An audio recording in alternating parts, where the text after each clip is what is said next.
Bonsoir les bipotes. Alors, j'ai pas du tout l'habitude de faire des vidéos. Je crois que ça doit être la première fois que je fais quelque chose à destination d'un public autre et plus large que celui de ma famille. Mais je voyais pas trop comment tout vous écrire et je savais pas où le mettre, donc je vais le faire comme ça. Et je pense que ça vaut pour ce groupe, mais ça vaut aussi pour d'autres. Je suis pas du tout spécialiste de l'intelligence artificielle, juste je suis illustratrice et graphiste et je me suis un peu amusée avec l'intelligence artificielle et à force, je trouve qu'il y a des petites choses qui peuvent aider à se méfier quand même. Alors, j'ai pas du tout préparé la chose, je vais essayer d'être concise, mais alors, il y a plusieurs choses qu'on peut déjà faire pour éviter, enfin, et pour se prévaloir des gens comme ça qui nous arnaquent un petit peu. Souvent, il y a certains profils, et j'ai découvert ça avec la personne là qui était sur ce groupe, qui vont d'un coup se prétendre illustrateurs et qui vont vous balancer plein d'illustrations que vous allez trouver très belles. Parce qu'effectivement, techniquement, grâce à l'intelligence artificielle, on peut sortir de très beaux visuels. Mais il faut savoir une chose, quand on est illustrateur, euh, on est rarement bon dans tous les styles. On peut rarement passer de une illustration très stylisée à l'encre de Chine en noir et blanc à un pastel sec, à une huile sur toile, à quelque chose de tout à fait digital avec beaucoup de couleurs. Enfin, méfiez-vous, en fait, pensez à des grands artistes que vous connaissez. Souvent, ils ont un style, un genre. Ou peut-être un ou deux, mais ça se développe sur des années. Personne en une journée ou en 2 journées va vous proposer 15 000 styles d'illustration différents. Surtout, ensuite, savoir s'il travaille de manière digitale, c'est-à-dire qu'il fait tout sur une tablette. Moi, par exemple, c'est ce que je fais. Je travaille sur tablette graphique, donc forcément, quand je propose un dessin, il est tout lisse, etc. On voit pas de, j'ai pas eu besoin de le scanner, il est propre directement. Ou alors s'il travaille sur papier, s'il travaille sur toile, s'il travaille... voilà. Et là, vous allez voir effectivement, pourquoi pas le flash de la photo, pourquoi pas des petits détails qui font que on voit bien que ça a été fait à la main.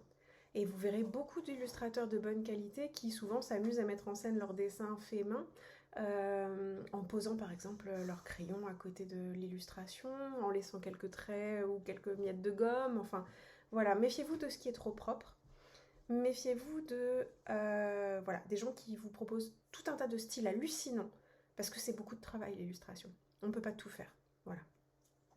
Là, on parle du dessin, vraiment du dessin, de cette personne qui, voilà, souvent en plus qui propose, là l'IA, on voit bien qu'elle fait beaucoup ce genre de choses, c'est des visages figés de face comme ça, très géométriques, très très symétriques. Il n'y a pas de mouvement, il n'y a rien. Euh, pff, alors, je sais, c'est peut-être un coup d'épée dans l'eau parce que c'est compliqué de donner les armes d'un coup comme ça.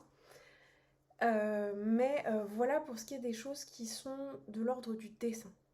Le dessin, il y a toujours des petites imperfections, il y a toujours des choses qui vont pas, il y a toujours une petite photo qui a mal été prise ou je ne sais quoi.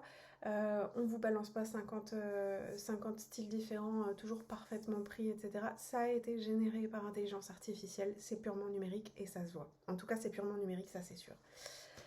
Ensuite, ce qu'on voit beaucoup en ce moment, ce sont des illustrations plutôt photoréalistes. Donc, je ne sais plus si on veut parler d'illustration, mais enfin beaucoup de photoréalisme. Mais l'intelligence artificielle reste, on appelle ça intelligence artificielle, mais c'est un modèle de génération d'images qui n'est pas du tout intelligent en fait, qui compile. Et à force de compiler des choses, il arrive à produire des choses réalistes, mais il ne comprend pas tout. Donc pour l'instant, il y a des choses qu'on peut encore remarquer. Par exemple, si sur une image, vous voyez un personnage qui a plus de 5 doigts ou qui a des doigts qui se mélangent, ou déjà, ça va vous aider à savoir que c'est de l'intelligence artificielle. Même si je sais qu'aujourd'hui, Midjourney s'est beaucoup amélioré et qu'on a de moins en moins ça. Euh, Qu'est-ce qu'on peut avoir d'autre? Oui, la perfection des images, vraiment, c'est quelque chose qui doit poser question. Ensuite, des petites bêtises de cohérence en fait. C'est vous, vous avez un cerveau, vous savez que il y a des choses qui existent et des choses qui n'existent pas. Donc si on vous propose une illustration qui est censée être réaliste, et je reprends l'exemple que je vois beaucoup passer en ce moment, et ça arrive soit avec du pain, de la brioche, soit avec des fruits, etc. C'est des petits animaux faits en fruits ou des belles sculptures de sable, etc. Et pour les petits animaux faits en fruits, les gens disent tout ça, oh, c'est magnifique, quel travail incroyable, un petit chat en quartier d'orange.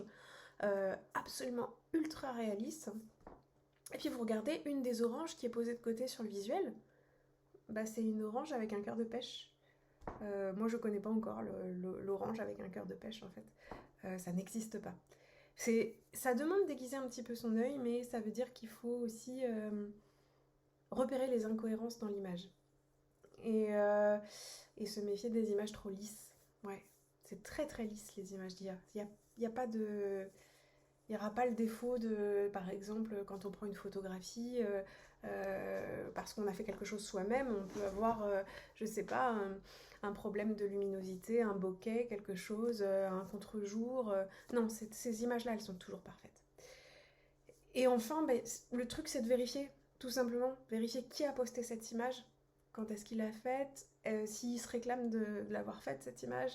Est-ce qu'il a fait d'autres choses? Est-ce qu'on peut voir ses travaux? Est-ce qu'il est capable de montrer sur ses réseaux comment il fait ses images?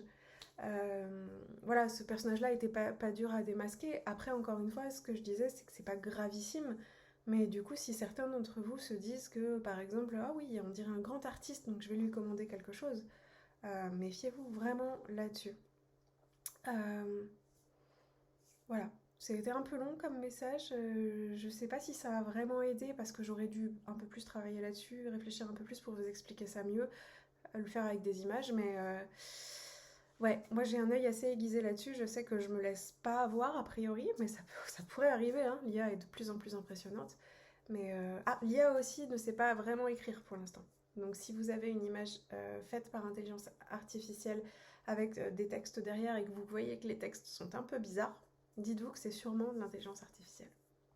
Enfin voilà, j'espère vous avoir donné quelques petits tips.